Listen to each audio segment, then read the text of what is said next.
Alors, bonjour à tous. Je me présente Dorothée Comtois-Cabana. Je suis la coordinatrice du réseau Calaxia et je serai votre hôte pour aujourd'hui. Je vous souhaite tous la bienvenue au webinaire intitulé Indicateurs de qualité pour les soins de santé mentale centrés sur la personne et axés sur le rétablissement. Ce webinaire vous est offert par l'Axe Santé mentale des populations du réseau de recherche en santé des populations du Québec et le réseau Calaxia. L'Axe santé mentale des populations a été créé en 2014 dans le but de favoriser la recherche en santé mentale des populations, l'avancement et le partage des connaissances dans une visée de prévention, de traitement et d'optimisation des services pour cette clientèle.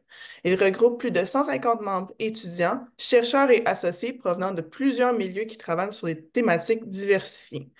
Ils offrent aussi des opportunités de financement comme des initiatives structurantes et différents concours pour les chercheurs et les étudiants, mais aussi de rayonnement des projets de recherche de ses membres. Il y a aussi le réseau Calaxia. Le réseau Calaxia met en valeur les connaissances en lien avec la santé mentale des populations auprès de publics diversifiés tels que les gestionnaires et les professionnels œuvrant en santé et services sociaux et aussi dans le milieu communautaire. Cette mise en valeur se fait notamment par les dossiers thématiques, des webinaires, des publications brèves et des ressources en ligne. Pour plus d'informations, vous pouvez consulter le site web ou aller sur leurs médias sociaux. Avant de débuter, je vous informe que la séance sera enregistrée et sera par la suite disponible sur le site web du RRSPQ de Calaxa ainsi que sur la chaîne YouTube de l'Axe Santé mentale des populations. Tout au long de la présentation, nous vous invitons à écrire vos questions dans le module questions et réponses qui est situé au bas de votre écran et nous aurons une période d'échange et de questions à la fin de ce webinaire. Certaines informations complémentaires seront mises à votre disposition dans la section clavardage. Pour toute autre question, notamment les questions techniques, vous pouvez écrire dans le module Converser et Armelle Inbois, la coordonnatrice de l'Axe Santé mentale des populations, se fera un plaisir de vous répondre.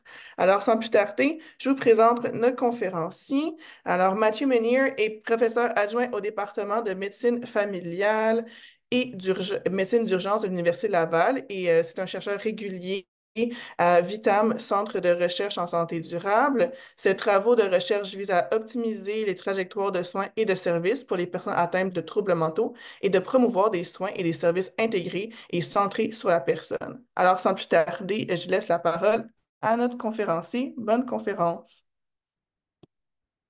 Merci beaucoup, Dorothée, puis merci Armel pour ton soutien. Donc, je vais juste prendre une minute pour partager mon écran.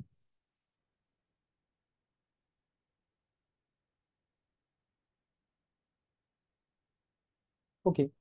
Donc, je suis vraiment content d'être ici avec vous pour discuter de ce projet puis ces travaux sur les indicateurs de qualité pour les soins de santé mentale centrés sur la personne et axés sur le rétablissement. Euh, je lance tout de suite dans un peu de contexte. Donc, comme vous le savez, à chaque année, il y a environ une personne sur sept au Canada qui utilise des services de santé pour un problème de santé mentale. Euh, il y a beaucoup de personnes dans la population qui vivent des problèmes de santé mentale. C'est pas tout le monde qui consulte, mais il y a quand même beaucoup de personnes qui vont consulter pour des problèmes de santé mentale au Canada puis au Québec. Et la majorité de ces personnes-là vont aller chercher et recevoir leurs soins dans les services de première ligne, dans les GMF, dans les CLSC, chez les psychologues en cabinet privé dans la communauté ou dans les organismes communautaires.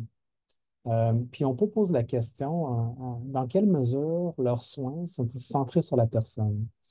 Et aussi, leurs soins favorisent-ils leur rétablissement?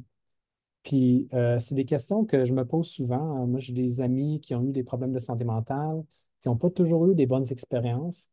Euh, et en fait, ces questions sont très pertinentes de mon point de vue, mais plutôt difficiles à répondre. C'est pas toujours facile de trouver une réponse à ces questions-là pour différentes raisons. Et donc, c'est une des motivations pour ces travaux-là d'avoir un peu un portrait clair de la situation. Donc, tu sais, pour pouvoir répondre à ces questions-là, on peut aller plonger dans la littérature, regarder que disent les données probantes sur ces sujets-là. Puis, la littérature nous dit qu'il y a plusieurs personnes qui sont atteintes de troubles mentaux, qui sont confrontées à des attitudes stigmatisantes de la part des prestataires de soins, des intervenants du réseau, et d'autres personnes et d'autres types de formes de stigmatisation qui proviennent de d'autres sources lorsqu'ils vont rechercher des soins ou recevoir des soins. Euh, Puis une proportion considérable de personnes qui sont atteintes de troubles mentaux qui ne sont pas impliquées dans les décisions qui les concernent par rapport à leurs soins et puis qui ne sont pas autant, ou sinon, qui ne sont pas autant impliqués qu'ils souhaiteraient. En termes du partenariat avec les usagers de soins, ce n'est pas toujours au rendez-vous. Il y a de nombreux usagers qui vont vivre des expériences où la continuité des soins n'est pas optimale, où il y a une perte de continuité, une rupture de relation avec certains intervenants. Puis en termes de, là, on a parlé de partenariat avec l'usager, mais aussi le partenariat avec les familles, les proches. Souvent, les familles ne sont pas autant impliquées en tant que partenaires dans les soins qui souhaiteraient être auprès de leurs proches. Donc, il y a vraiment plusieurs enjeux qui touchent un peu les soins centrés sur la personne, sur le rétablissement, qui sont quand même importants à regarder. On voit des lacunes dans la littérature. Puis, en termes de défis, en fait, il y a très peu d'études canadiennes, québécoises sur ces sujets-là. Et on a très peu de données sur la nature des soins, puis les soins centrés sur la personne ou axés sur le rétablissement. On a la misère à trouver des informations sur ce qui est offert actuellement dans le réseau ou dans la communauté. Puis si on ne mesure pas ces aspects de soins-là, il est assez difficile d'avoir une vision claire, un portrait clair de la situation actuelle. On ne sait pas ce qui est offert aux usagers, à la population. Il est difficile de savoir si les variations de pratique sont raisonnables et justifiées. Donc, si quelqu'un ne reçoit pas des soins qui sont très centrés sur leurs besoins uniques ou qui sont très axés sur le rétablissement, est-ce qu'il y a des conditions qui faisaient en sorte que ce n'était pas possible de faire ça, puis c'était justifié d'offrir d'autres formes de soins, ou est-ce que ce n'était pas justifiable? Donc, on n'est pas capable de comprendre ces variations de pratique-là. Et il est difficile de savoir si les changements que nous apportons vont conduire à des réelles améliorations. Donc, il y a une volonté de faire en sorte que les soins soient centrés sur les besoins, puis soient axés sur le rétablissement. Il y a plusieurs, on en parle au ministère, on en parle dans différentes organisations, et on apporte, parfois, on va faire des formations, mais sans données et sans façon de mesurer ces aspects-là, il est très difficile de savoir si ça amène à des réels changements. Donc, ça nous a amené à comme vouloir faire un projet sur ces éléments-là. Puis l'objectif de notre étude était de recenser les indicateurs de qualité existants qui mesurent les approches de soins centrés sur la personne et axés sur le rétablissement pour les personnes atteintes de troubles mentaux. Puis, beaucoup de ma programmation de recherche porte sur l'interface santé mentale et les services de première ligne ou les services offerts dans la communauté. Donc, on était particulièrement intéressé à identifier des indicateurs qui étaient applicables dans un contexte de services de première ligne ou des services communautaires.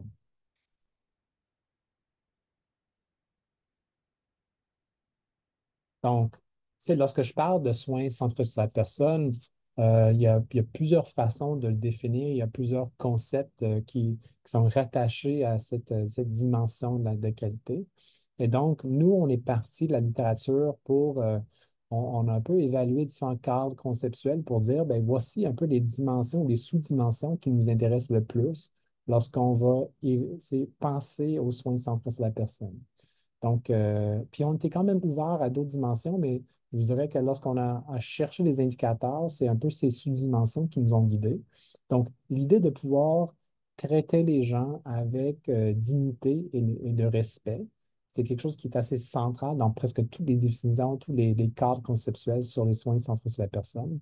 De pouvoir éduquer les personnes, faire l'éducation psychologique, de pouvoir les soutenir dans l'autogestion de leurs soins, de pouvoir impliquer les personnes dans les décisions de soins, de s'intéresser à la relation entre le soignant et la soignée, la relation thérapeutique qui peut exister entre les personnes, l'implication des familles, l'implication des proches dans les soins. C'est un élément central dans plusieurs cadres et plusieurs définitions des soins centrés sur la personne.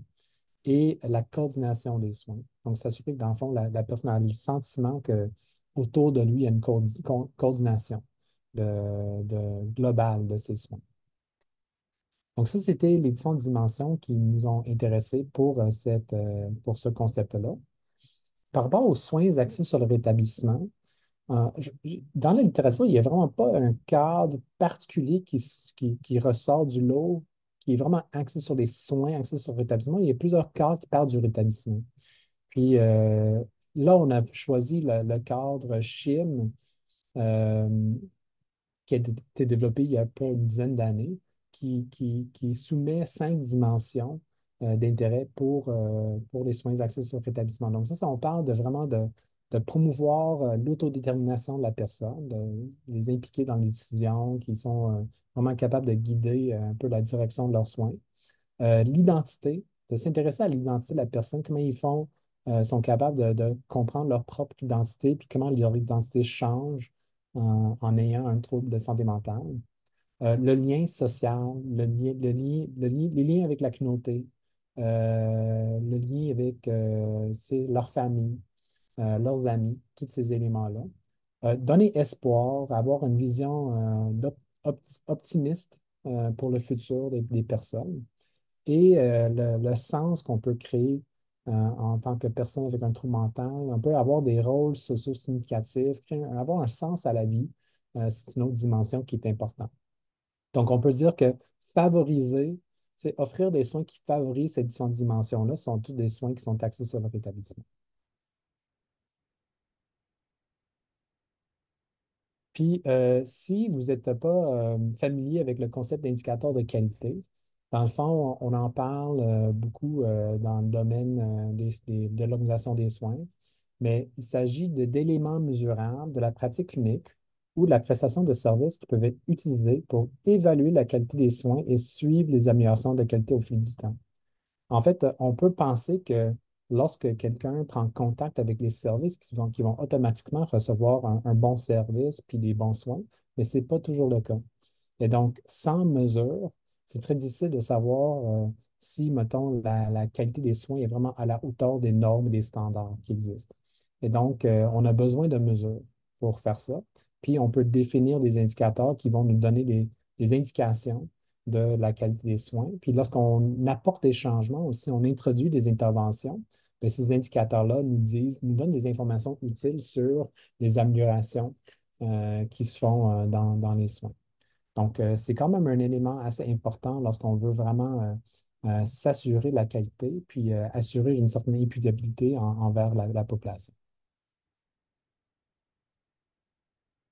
Donc, notre intérêt était de vraiment recenser les différents indicateurs de qualité mesurant les approches centrées sur la personne et axées sur le rétablissement. Donc, on a utilisé 2 approches méthodologiques pour arriver à notre objectif. On a réalisé une revue des revues systématiques. Donc, on a identifié différentes revues systématiques qui portaient sur les indicateurs. On a fait des recherches dans Medline, Embase, CINAHL, PsycInfo pour une période de 10 ans, terminant en 2019, pour pouvoir trouver ces revues systématiques-là. Et on a cherché des revues littérature narrative, mais aussi des méta-analyses ou n'importe quelle revue qui avait des indicateurs. Puis en fait, pour être éligible, l'article devait rapporter au moins un indicateur pour les soins centrés sur la personne ou les soins axés sur le rétablissement. Et les indicateurs devraient être applicables dans les services de première ligne ou dans la communauté. Donc, si l'indicateur portait sur les soins à l'hôpital, c'était exclu de notre revue.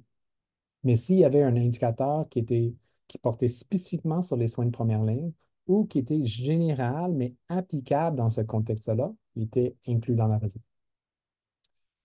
Et pour avoir une approche complémentaire, parce que parfois il y a d'autres indicateurs qui peuvent exister, ben, on a fait une revue de la littérature grise.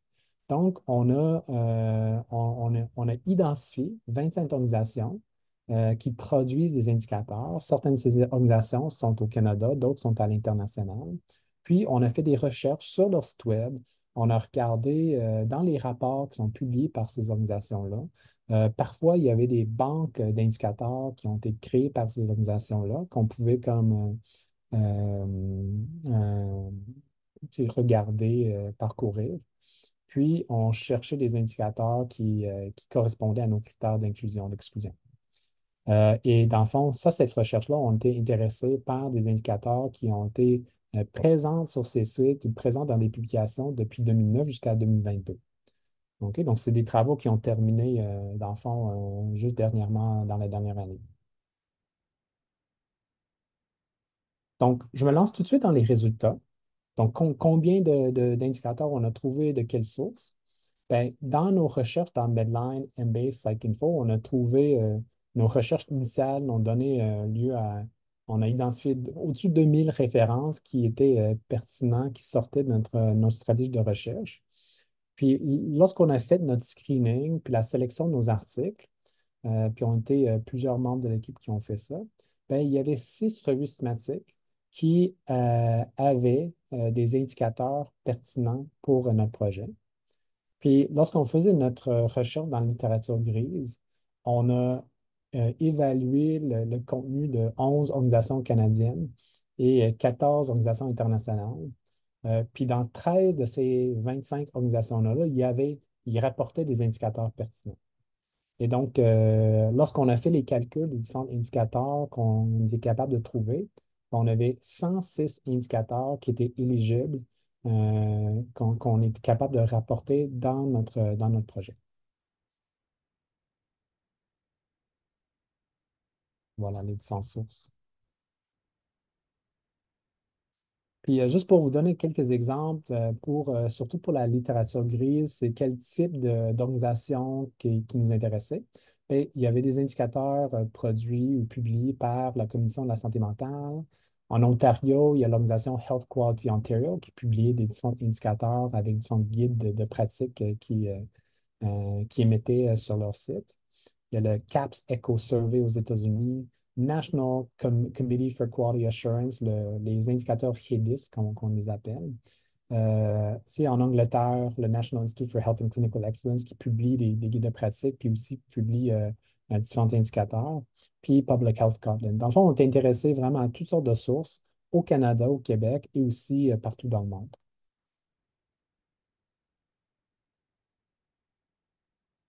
Donc, comme j'ai mentionné, nos recherches nous ont permis d'identifier 106 indicateurs. Donc, il y avait 91 de ces indicateurs qui rapportaient, qui étaient en lien avec les soins centrés sur la personne, cette dimension-là. Puis, il y avait 15 indicateurs qui étaient en lien avec la dimension soins axés sur le rétablissement. Puis ça peut paraître comme un grand nombre d'indicateurs. Là, 106 indicateurs, c'est quand même beaucoup. Mais si on considère l'ensemble des indicateurs en santé mentale qui touchent la qualité des soins qu'on a évalués pour pouvoir trouver ces indicateurs-là, vraiment, il y a des centaines et des centaines et des centaines d'indicateurs.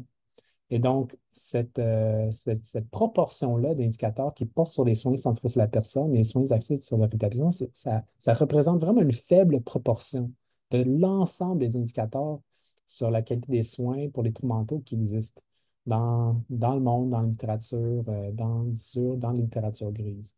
Donc, il y a vraiment, c'est vraiment un petit nombre d'indicateurs lorsqu'on considère vraiment l'ensemble des indicateurs qui existent. Donc, ce que je pensais faire maintenant, c'est comme un peu décortiquer un peu quels sont les différents types d'indicateurs qu'ils ont trouvés, puis on va concentrer dans un premier temps sur les indicateurs de soins centrés sur la personne. Donc, il y avait 91. Puis, on a décidé de diviser un peu ces indicateurs en deux catégories, deux types. Il y a les indicateurs centrés sur la personne qui sont plus évalués à un niveau organisationnel. Et il y a des indicateurs qui sont plus évalués au niveau de la pratique des intervenants, des cliniciens. Donc, au niveau organisationnel, ce qu'on constate, c'est que lorsqu'on on s'intéresse à comment les personnes circulent dans différents services, puis beaucoup des indicateurs touchent l'aspect continuité des soins. Donc, et de différentes sortes de dimensions de continuité.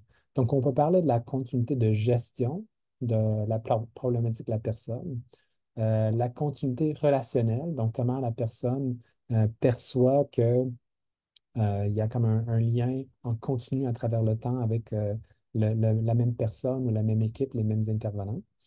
La continuité des références, donc comment on va référer, orienter les personnes dans le système. et continuité au niveau des transitions de soins pour assurer une bonne transition de soins. Donc, ça, ces quatre sous-dimensions-là, on les a mis dans la catégorie niveau organisationnel. Puis au niveau de la pratique, ben, il y a plusieurs dimensions qui touchent comment, c'est quoi les expériences des personnes lorsqu'ils vont interagir avec un intervenant, un clinicien, un professionnel de la santé. Donc, il y a de l'éducation de la personne, il y a des indicateurs qui touchent le sentiment de dignité et de respect, la planification des soins, l'autogestion, de soutenir l'autogestion, sentir que l'intervenant tient compte de la vie privée de la personne, aussi des aspects de confidentialité, les décisions partagées, l'implication des proches. Puis il y avait aussi quelques indicateurs qui portaient sur les soins qui sont sensibles à la culture de la personne. Donc, il y avait quand même une division assez égale entre ces différents types d'indicateurs-là. Mais c'est clair que dans certains cas, il y a certaines formes d'indicateurs qui sont plus nombreux que d'autres. Donc, c'est par exemple les continuités de gestion des soins. On a trouvé beaucoup d'indicateurs là-dessus. Au niveau de l'éducation, est-ce que les gens sont éduqués par rapport à leurs troubles de santé mentale? Ça, il y en avait plusieurs indicateurs. Mais pour d'autres formes d'indicateurs comme la dignité, le respect, l'autogestion, est-ce que les soins sont sensibles à la culture, même l'édition partagée, il y avait très peu d'indicateurs de façon générale. Donc ici, je vous donne quelques exemples d'indicateurs qu'on a trouvés. Donc, donc par rapport à la continuité relationnelle, par exemple, il y avait un indicateur comme le pourcentage de personnes ayant un nouvel épisode de trouble dépressif et ayant plus de la moitié de leur visite avec la même prestataire ou le même intervenant dans les 3 mois suivant le diagnostic de dépression. Donc, une fois que la personne se fait poser un diagnostic, est-ce qu'il revoit le même intervenant plusieurs fois dans le temps? OK? Donc, ça, c'est un exemple d'indicateur de continuité relationnelle.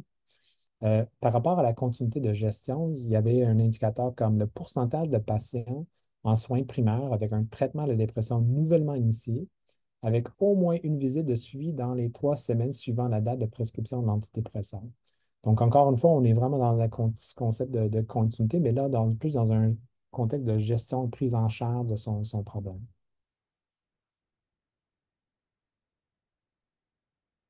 Deux autres exemples ici par rapport aux indicateurs sur les soins centrés sur la personne, des indicateurs sur les décisions partagées, le pourcentage de personnes vivant avec la dépression majeure qui déclarent prendre des décisions conjointes sur leurs soins avec leurs prestataires de soins de santé. Donc, il y avait des indicateurs comme ça. Puis, des indicateurs sur l'autogestion, donc le pourcentage de personnes vivant avec un trouble anxieux qui reçoivent un traitement et qui se sentent en confiance quant à la manière de prévenir une rechute et de gérer les symptômes s'ils réapparaissent. Donc, ça m'amène à nous réfléchir à le sentiment d'avoir un certain contrôle sur son problème et de pouvoir avoir une certaine responsabilité par rapport à la prise en charge de ces symptômes, puis la gestion de ces symptômes, puis la prévention des rechutes. Je vais maintenant présenter quelques informations en lien avec les indicateurs de soins axés sur le rétablissement. Donc, ces indicateurs-là étaient pas mal moins nombreux que les indicateurs pour les soins centrés de la personne. On a trouvé juste 15 de ces indicateurs-là. Il y en avait 6 qui faisaient un lien avec le concept de lien social. 5 qui portaient sur la discrimination, stigmatisation. Il y avait 3 qui touchaient le concept de rôle, d'avoir un rôle social significatif, et 3 qui portaient sur le soutien social. Donc, voici 3 exemples de ces 15 indicateurs-là. Le premier mentionne le pourcentage de la population ayant un problème de santé mentale qui déclare avoir été affecté par des opinions négatives ou un traitement injuste en raison de son problème de santé mentale. Bon, là, on est vraiment dans la question de stigmatisation, discrimination. Le deuxième est le pourcentage d'adultes qui se sentent appartenir très fortement ou assez fortement à leur voisinage immédiat. Donc là, on est vraiment dans un indicateur de lien social, on dit un lien avec sa communauté. Puis le dernier qu'on présente ici, c'est le pourcentage de Canadiens âgés de 12 ans et plus ayant des problèmes de santé mentale courants qui ont déclaré avoir travaillé dans un emploi ou une entreprise au cours des 12 derniers mois. Donc ici, on est vraiment dans les indicateurs de, d'avoir un rôle significatif. OK? Parce que tu sais, on sait que pour certaines personnes qui vivent des problèmes de santé mentale, ils ne travaillent pas. Donc ici, c'est si vous avez un emploi, ça peut être un indicateur que vous avez un rôle significatif qui est important pour vous dans votre vie.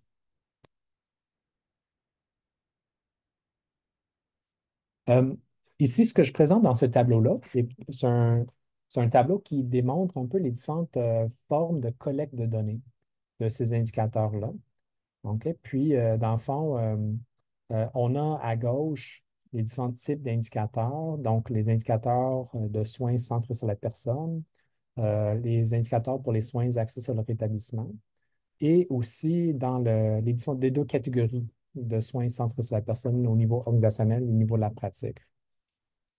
Puis ce qu'on se constate quand on regarde, on a fait les calculs par rapport aux sources d'indicateurs puis différentes formes de collecte de données, c'est qu'il y a comme deux grandes formes de collecte de données qui ressortent. Soit qu'on va collecter les données dans les bases de données clinico-administratives, puis on va faire des calculs d'indicateurs avec dans ces bases de données-là, ou on va faire des enquêtes auprès des usagers pour faire une collecte de données de leur point de vue, de leurs expériences de soins. OK? Puis est-ce que leurs expériences sont bien centrées sur la personne ou axées sur le rétablissement? Puis on voit vraiment une différente façon de collecter ces informations-là par rapport aux deux grandes dimensions. Donc, pour les soins centrés sur la personne, oui, il y avait eu des enquêtes qui ont été réalisées là-dessus. Et oui, ils ont fait une collecte de données. On peut chercher des données par des banques administratives, mais on voit vraiment on décortique les choses un peu de façon plus fine. Lorsqu'on est à un niveau organisationnel, c'est vraiment de loin les bases de données clinico-administratives qui sont utilisées pour générer ces indicateurs-là. Puis, au niveau de la pratique, lorsqu'on s'intéresse à l'éducation, la prison partagée, l'autogestion, si la personne a été traitée avec dignité et respect, mais ça se fait presque uniquement avec des enquêtes auprès des usagers. Donc, c'est vraiment selon l'indicateur, on va utiliser différentes formes de données. Puis pour les soins axés sur le rétablissement, ça aussi, c'était presque exclusivement les enquêtes faites auprès des usagers qui nous permettent de créer ces indicateurs-là. OK? La colonne MED, c'est le dossier médical électronique. Donc, ça, c'est comme vraiment un niveau plus clinique qu'on est capable de capter certaines informations. Puis, on voit aussi la colonne CLI, c'est les enquêtes auprès des cliniciens, mais c'est possible de développer des indicateurs qui sont générés par des cliniciens, mais ce n'est pas la norme. Dans le fond, on va souvent aller chercher le point de vue de l'usager où on va capter certaines informations dans les bases de données administratives pour pouvoir créer nos indicateurs. Donc, je veux maintenant soulever ou discuter de certains enjeux, défis de la mesure.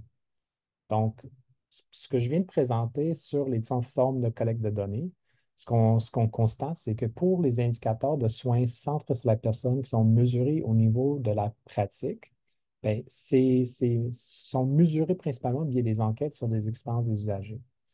Puis, c'est très bien, en fait, de pouvoir faire ces types d'enquêtes-là, de faire des sondages, d'aller chercher ces informations-là.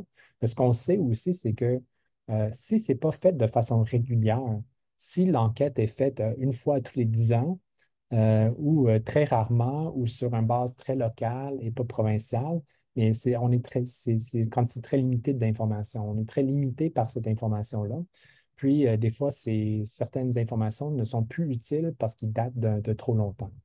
Et donc, lorsqu'ils ne sont pas faits de façon régulière et systématique, ben, ça fournit des informations qui sont moins de bonne qualité et qui sont moins intéressantes au fil du temps.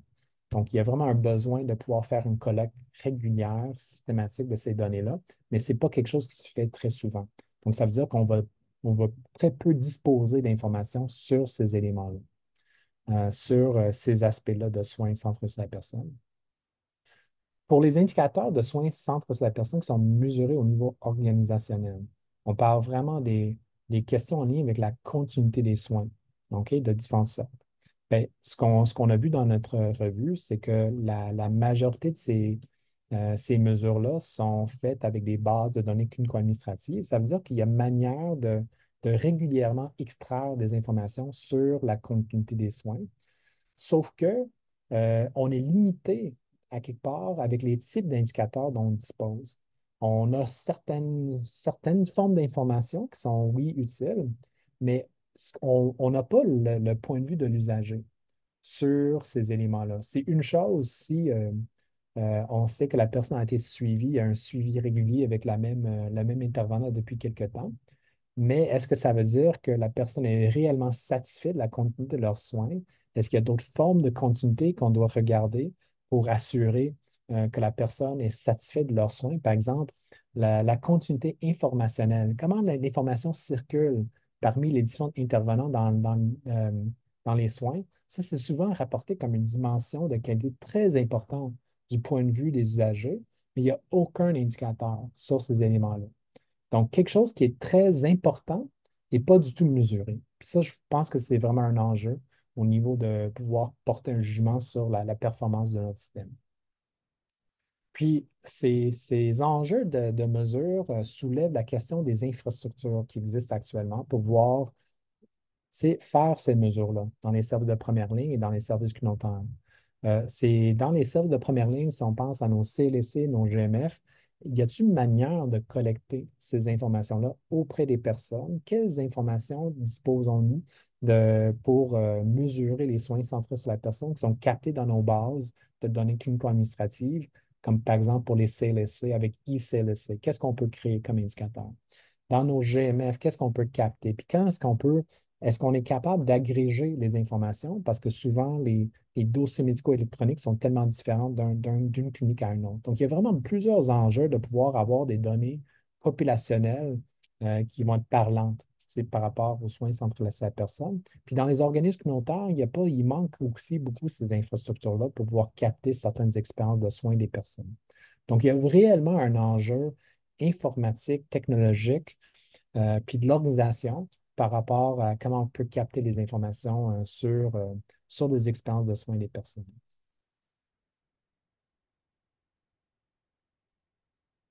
Notre projet nous a permis aussi d'identifier des indicateurs qui nous manquent dans l'écosystème d'indicateurs. Donc, par exemple, pour les soins centrés sur la personne, il y avait très, très peu d'indicateurs sur la relation soignant-soigné, donc l'usager, sa relation avec son médecin, son psychiatre, son psychologue, d'autres intervenants en santé mentale. On a très peu accès à des indicateurs sur cet aliment-là et pourtant, c'est central pour l'expérience de soins de la personne et pour leur rétablissement. Leur relation thérapeutique avec leur intervenant est comme centrale pour eux. Et donc, ça, on a tellement besoin d'autres indicateurs pour pouvoir mesurer ça afin de savoir si ces relations-là sont bonnes. Tout ce qui touche le partenariat avec l'usager et leurs proches, l'implication dans les décisions, l'implication des proches dans les soins, il manque cruellement des indicateurs sur ces éléments-là. Puis aussi, tout ce qui touche la dignité, le respect, c'est tellement des choses de base. Si la personne a senti respectée lorsqu'il a consulté pour des soins, lorsqu'il a reçu un traitement, c'est tellement des choses de base qu'on n'est pas capable de capter actuellement. Puis voir s'il y a des enjeux d'équité, des soins sensibles à la culture des personnes. Est-ce qu'on est capable de bien offrir ces soins-là à des personnes qui proviennent de différentes cultures ou qui ont différentes euh, qui ont différentes croyances religieuses, ainsi de suite. Euh, sur les soins axés sur le rétablissement, en fait, il y en a très peu d'indicateurs de façon générale. Donc, de façon globale, on a besoin d'autres indicateurs. Mais, mais une chose qui est centrale pour l'approche rétablissement, c'est cette idée que lorsqu'on est en interaction avec un intervenant, un clinicien professionnel, ces interactions nous donnent espoir. On peut penser que le futur, on va pouvoir vivre un meilleur futur. On peut être optimiste par rapport à notre futur.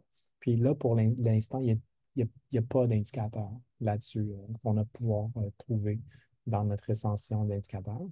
Puis aussi cette notion de sentir qu'on a une certaine identité, comment notre identité change, avoir des projets de vie. Euh, Tu sais, encore une fois, on manque d'indicateurs sur ces éléments-là.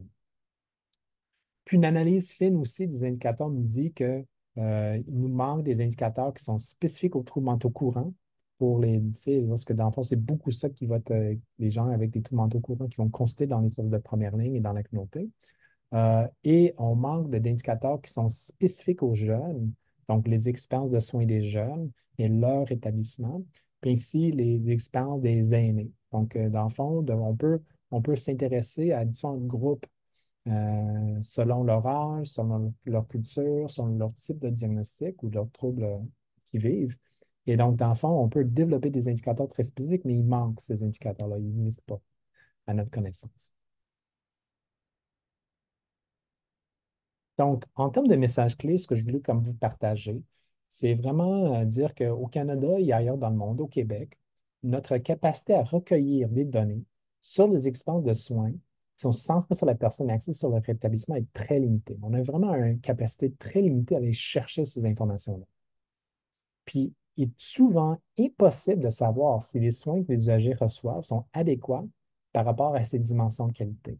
Ça, on peut avoir accès à des anecdotes des personnes qu'on connaît qui nous rapportent certaines expériences. Ça ne nous donne pas une vision claire de la chose. Ce n'est pas objectif, cette information-là, même si ça nous donne des indications. Puis on sait très bien que si les expériences ne sont pas toujours positives. Donc, on a vraiment besoin d'avoir une vision claire de ça parce qu'il y a des enjeux d'imputabilité. Dans le fond, le ministère souhaite, notre système souhaite que les soins soient axés sur la personne, c'est un principe de base en santé mentale que les soins soient axés sur le rétablissement. On n'est pas capable de démontrer à la population que c'est ça qu'on fait. Et donc, pour moi, c'est un enjeu majeur. Donc, ça suggère que de développer des nouveaux indicateurs pour les soins de santé mentale centrés sur la personne, axés sur l'établissement, c'est nécessaire et c'est même urgent de pouvoir faire ça pour pouvoir avoir ce portrait clair-là, puis pouvoir s'assurer à la population que, dans le fond, les soins qu'on offre sont de qualité et qui sont centrés sur la personne, axés sur l'établissement. C'est quand même des dimensions de soins très importantes. Donc, c'est pas un travail, ce projet-là que je vous partage, c'est pas un travail que j'ai fait tout seul.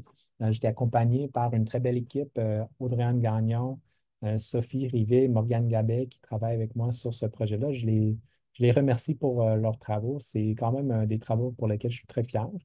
Puis, ils ont joué un rôle important dans la production de ces résultats-là. Puis, je vous dis merci d'avoir été à l'écoute de cette présentation-là. Puis, je suis très prêt à prendre vos questions puis discuter avec vous. Merci.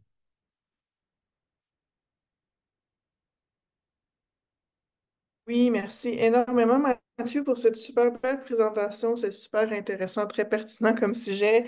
Je vous invite, si vous voulez poser vos questions, de le faire dans la section Q&R ou questions et réponses qui est au bas de votre écran. Dans le fond, et c'est ça, on va lire les questions à Mathieu, il va pouvoir les répondre. En attendant que vous pouvez écrire vos questions, je vais poser la question suivante à Mathieu. Où est-ce que, dans le fond, on va pouvoir avoir accès et où à ces informations-là, toute cette liste d'indicateurs-là? Je sais que ça va arriver prochainement, mais juste pour donner plus d'informations. Ouais. Donc, oui, merci Dorothée. Donc, dans le fond, tous les résultats que j'ai présentés aujourd'hui sont inclus dans un article qui a été soumis et accepté dans un numéro spécial de la revue Santé mentale au Québec. Donc, on a un article qui va sortir très bientôt. Et dans les annexes de cet article-là, il y a tous les indicateurs qu'on... Moi, aujourd'hui, j'ai présenté un très petit nombre d'indicateurs sur les 106 indicateurs qu'on a identifiés. Donc, mais l'ensemble des indicateurs qu'on a identifiés sont dans cet article-là, dans les annexes. Donc, ils sont catégorisés selon les différentes dimensions de qualité, soins centrés sur la personne ou axés sur le rétablissement. Donc, ils seront présents dans cet article-là. Puis, je suis en train de développer un nouveau site web pour mon équipe de recherche, puis ils seront également éventuellement disponibles sur ce site web-là. Donc, vous allez pouvoir les trouver des différentes sources. Super. Puis, je veux savoir un peu plus sur les forces et les limites là, de ce projet de recherche-là. Quelles étaient les forces et les limites?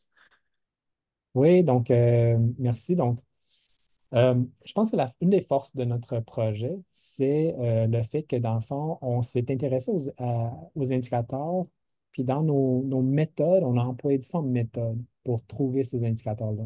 Donc, on avait fait une revue de la littérature. C'est souvent comme ça qu'on va identifier des indicateurs. Mais lorsqu'on fait ce genre de recherche-là, on trouve qu'il y a des choses qui ne sont pas publiées. Hein. Donc, il y a des éléments qui ne sont pas publiés dans la littérature. Et donc, le fait d'avoir eu des recherches complémentaires dans la littérature grise, d'avoir eu de faire le travail de parcourir les différents sites web, les différents rapports qui ont été publiés dans les dernières années, de pouvoir consulter les différentes banques d'indicateurs qui existent dans différentes organisations. Ça nous a permis d'avoir vraiment une vision plus complète, exhaustive, globale des différents indicateurs disponibles. Puis, d'avoir d'avoir eu, tu sais, d'avoir utilisé une méthodologie quand même rigoureuse pour aller chercher ces indicateurs, c'est quand même c'est une bonne chose. Puis une autre force, je pense, c'est le fait que on est guidé par des cadres conceptuels quand même robustes. C'est des cadres conceptuels qui sont connus dans la littérature, sur les soins centrés sur la personne. On avait fait comme un bon tour des différents cadres pour s'assurer qu'on avait une bonne vision des sous-dimensions qui nous intéressaient. Puis c'est la même chose avec le rétablissement, de pouvoir être sensible à différentes sous-dimensions de ce concept-là, rétablissement. Ça nous a permis de bien être vigilants sur les différents types d'indicateurs, puis dire, OK, tel indicateur est vraiment éligible pour inclusion dans notre revue, et tel autre indicateur n'est pas pertinent parce que ce n'est pas vraiment en lien avec nos concepts clés. Donc, ça, je pense que c'est vraiment dans les forces méthodologiques de notre approche. Puis en termes de limites, ben, une des limites, c'est lorsqu'on fait une revue de revue. On n'est vraiment pas dans une revue d'articles individuels. Et donc, si les revues de systématiques ne captent pas certains articles pertinents, mais nous, on n'a pas accès à ces articles non plus. Donc, ça aurait été le fun de pouvoir aller encore plus loin puis de chercher tous les articles possibles qui portent sur les indicateurs, mais ça aurait été comme difficile en termes de travail. Donc, on a mis l'accent vraiment sur les revues systématiques, mais on a cette limite-là que parfois, il va y avoir des articles qui s'échappent aux revues systématiques, puis comme ça va nous échapper aussi. Euh, une chose qu'on n'a pas fait, que ce serait vraiment à faire peut-être dans un deuxième temps, c'est pas tous les indicateurs qui sont de la même qualité. Il y a certains indicateurs qui sont plus valides que d'autres. Puis, on n'a pas fait une analyse de la validité ou la qualité des indicateurs de qualité. On essaie vraiment juste, on s'est misé vraiment sur l'identification, le recensement des indicateurs. Puis, on n'a pas fait d'analyse encore sur est-ce que c'est un bon indicateur, est-ce qu'on devrait prioriser certains indicateurs plus que d'autres. Ce serait vraiment un travail dans un deuxième temps qu'on fait, mais dans l'article qu'on va publier dans la Revue Santé mentale au Québec, ben, on n'a pas présenté des informations sur la qualité des indicateurs. C'était vraiment juste pour les identifier dans un premier temps. Super. Oui, aussi, moi, je me demandais des questions là, quand durant votre présentation sur l'évaluation de la qualité, parce que vous avez identifié, c'est ça, des manques, là, où il manque des indicateurs, mais c'est ça. Puis parlant de la qualité, je me demandais, est-ce qu'il y a vous avez des sous-groupes, là, fait que vous avez les organisationnels, les pratiques, axés sur le rétablissement. Est-ce que vous trouvez qu'une de ces trois, disons, euh, un de ces trois groupes, ou est-ce que selon votre opinion, je sais que vous n'avez pas encore fait cette analyse-là, vous trouvez que c'est peut-être des endroits que c'est majoritairement une moins bonne ou une meilleure qualité, ou vous n'avez pas encore d'idée là-dessus? Ce que je peux dire par rapport à ça, c'est que dans le fond, dans certaines catégories d'indicateurs, il y a plus d'indicateurs. Donc, les chances sont meilleures de pouvoir trouver des indicateurs qui sont pertinents, mettons, dans un contexte québécois et plus utilisables, plus applicables dans notre contexte. Donc, puis même si l'analyse de la qualité des indicateurs n'a pas été faite, mais juste par la force des choses d'avoir, mettons, dans la catégorie continuité de gestion, avoir une trentaine d'indicateurs, mais normalement, on va trouver quand même un certain nombre d'indicateurs qui ont leur pertinence, qui peuvent être appliqués dans notre contexte et qui vont quand même nous permettre d'avoir accès à des informations utiles pour la prise de décision. Donc, mais dans d'autres circonstances, il n'y a pas eu de tonnes de recherches à ma connaissance sur la validité de ces indicateurs-là. En fait, il n'y a pas tant de travaux dans ce domaine-là. pourtant je trouve qui est quand même très important. Et ça fait en sorte qu'il y a plusieurs indicateurs qui n'ont pas été testés avec une approche très rigoureuse pour comprendre sa validité. Euh, les, les, les enquêtes qui sont utilisées pour aller faire une collecte de données auprès des usagers sont souvent des grosses enquêtes populationnelles ou de services. Puis ce pas des outils de mesure standardisés, validés. Donc, si c'est parfois difficile de savoir à quel point ces indicateurs sont de qualité ou pas, mais c'est clair que dans le fond, si on a besoin de plus d'indicateurs. Il y a vraiment un manque d'indicateurs. Et donc, puis il faut développer ces indicateurs-là avec des bonnes approches, avec une approche rigoureuse. Puis, euh, je pense que ça, on n'est pas. Ce serait intéressant de pouvoir explorer un peu plus comment ces indicateurs-là ont été développés. Mais je pense qu'il y a vraiment un rôle important pour les usagers à jouer dans le développement de ces indicateurs-là. Donc, tu sais, on parle de plus en plus de Patient Reported Experience Measure, les PREM.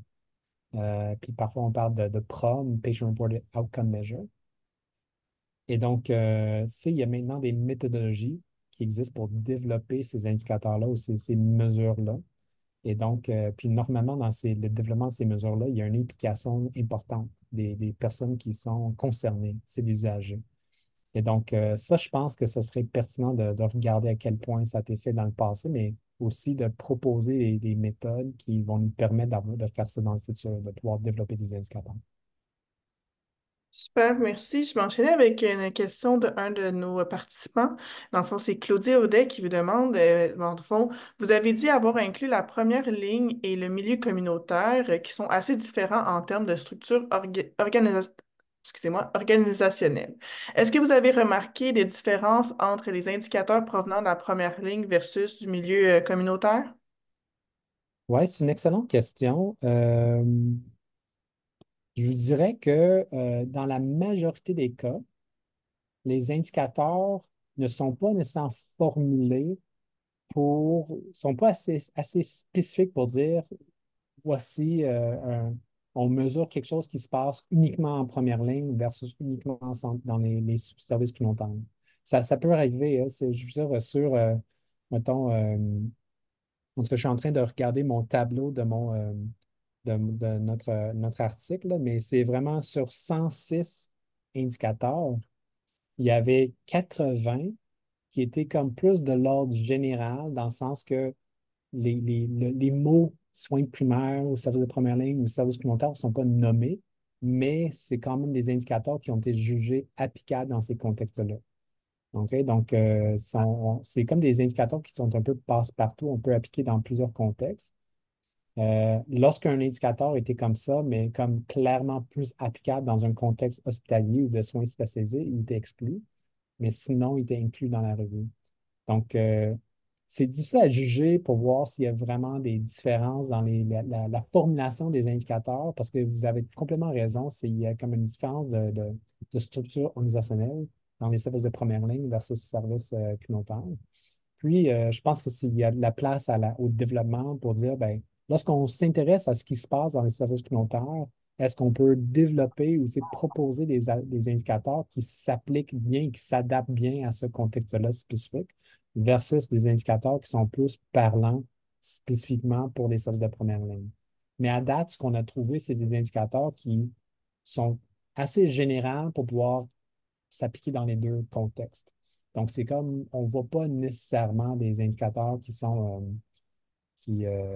ressortent, on peut très clairement se prononcer sur la différence entre les contextes, malheureusement. Mais c'est clair que dans le fond, il faut tenir compte de ça lorsqu'on va développer nos futurs indicateurs, là. C'est dans quel contexte de collecte on va être là, pour faire la collecte de ces données.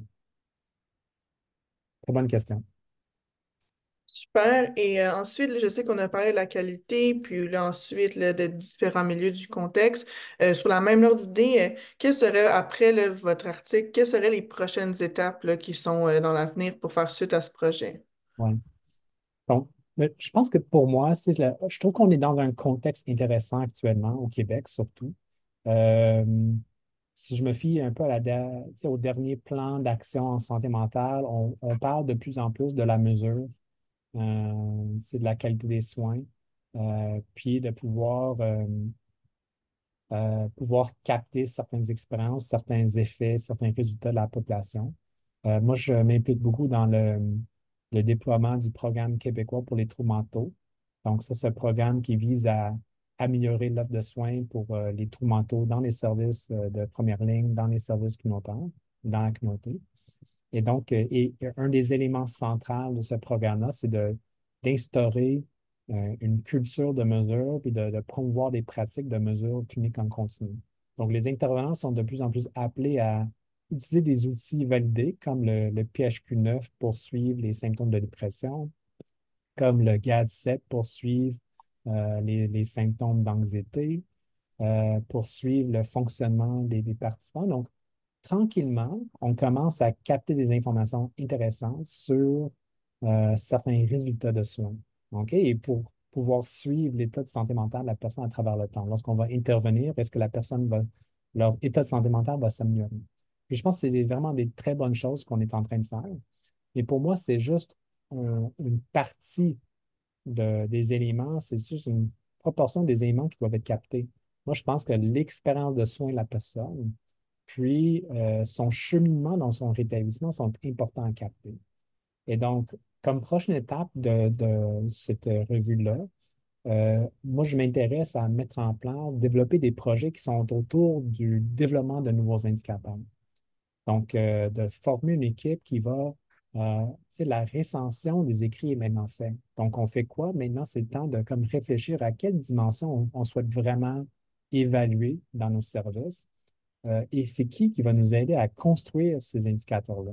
Donc, je pense qu'il y a vraiment une réelle opportunité de réunir des chercheurs avec des cliniciens, avec des usagers de soins, avec des décideurs pour se prononcer sur certaines dimensions qui sont pour nous prioritaires et de pouvoir identifier des outils de mesure pour mesurer ces éléments de soins-là.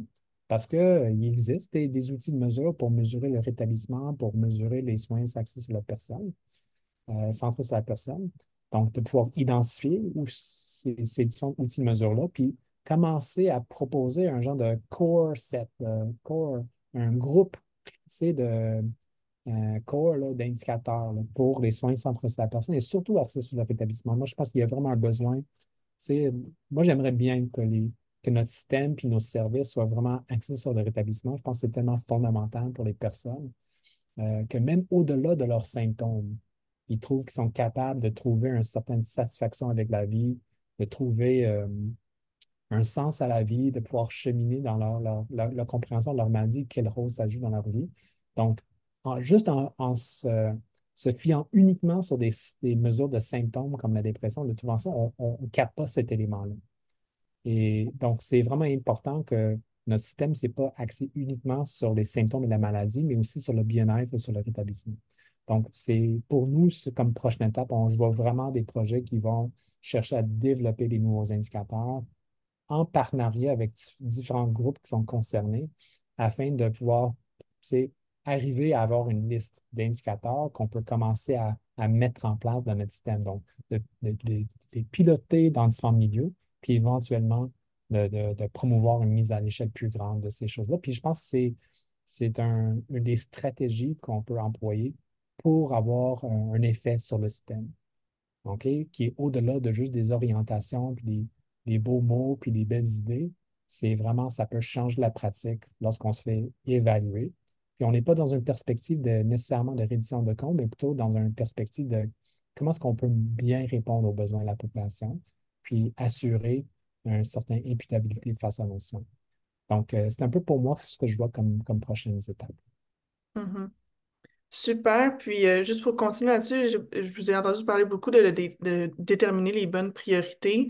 Puis, dans le fond, entre, mettons, nos trois grandes catégories, lequel serait le plus prioritaire selon vous? Puis aussi, lequel serait peut-être, on pourrait dire, entre autres, le plus facile, si on peut dire ça comme ça, là, à pouvoir intégrer ça de façon Ouais, rapide, si on sait que ça va prendre un peu de temps, là, tout ça. ouais, tout à fait. Mais en fait, je vous dirais que c'est pas à moi de décider les priorités, c'est pas à moi seul de décider les priorités. Je pense que c'est vraiment quelque chose qui doit être fait avec une diversité d'acteurs. Mais c'est clair que c'est un peu ça le jeu avec les indicateurs. Certaines choses sont plus faciles, naturellement plus faciles à capter que d'autres. OK? Donc, avec nos bases administratives, nos bases de données clinico-administratives actuellement, on est capable de créer des indicateurs. Donc, on a les données actuellement pour pouvoir créer ces indicateurs-là. Euh, il nous manque des outils et les infrastructures nécessaires pour capter d'autres formes d'indicateurs. Donc, ça, c'est clair que c'est plus difficile. C'est pas si simple, hein. Je veux dire, on peut penser que c'est ben, voici tels indicateurs qu'il faut maintenant commencer à mesurer, mais là, si on dit les infrastructures ne sont pas prêtes à le faire, mais c'est très difficile pour les gens. Donc, euh, dans le fond, dans n'importe quelle liste d'indicateurs qu'on va promouvoir dans le futur, faut tenir compte de cette faisabilité-là. Et c'est pour ça que je pense qu'on n'est pas prêt, on ne serait pas prêt pour l'année prochaine là, à comme mettre en place tout ça. Ça va prendre du temps à arriver à aboutir avec des indicateurs qui font sens et qui vont être, euh, on pouvait appliquer de façon réaliste dans le système. Mais dans le fond, c'est nécessaire d'aller dans ce sens-là. Puis je pense que c'est vraiment, je pense pas qu'il faut se limiter à juste ce qui est possible actuellement. Il faut vraiment dire qu'est-ce qu'on souhaite vraiment mesurer pour le bien de la population à long terme, puis commencer à travailler, mettre en place et franchir les différentes étapes pour pouvoir arriver à ces indicateurs-là, puis arriver à chercher ces informations sur la qualité. Donc, puis si on se fie uniquement dans ce qui est possible actuellement, on va avoir juste des indicateurs sur la continuité des soins, puis on va faire quelques sondages, enquêtes auprès de la population, puis ça va finir là. Et ce qu'on veut vraiment, c'est de pouvoir, de façon régulière, de façon systématique, capter des informations de façon faisable dans les soins, puis pouvoir agréger ces informations-là pour avoir une vision d'ensemble et une vision populationnelle. Donc, ça va prendre du temps pour pouvoir développer ces infrastructures-là, puis identifier les différents indicateurs qui nous permettent d'avoir cette vision-là. Donc, mais c'est pas parce que le travail est difficile qu'il ne faut pas le faire. Donc, je pense que c'est vraiment essentiel d'aller dans cette direction. Super, merci beaucoup pour cette belle présentation et pour avoir répondu à ces questions-là. Maintenant, on est arrivé à la fin. Alors, merci tout le monde pour votre présence à l'activité aujourd'hui. Dans le fond, dans les prochains jours, vous allez recevoir un courriel avec toute l'information concernant l'enregistrement du webinaire et les diapositives. Ces mêmes informations, ils vont être disponibles sur le site web du RRSPQ et sur la page YouTube de l'Axe santé mentale des populations. Merci beaucoup pour votre présence et je vous souhaite un bon après-midi. Au revoir. Merci.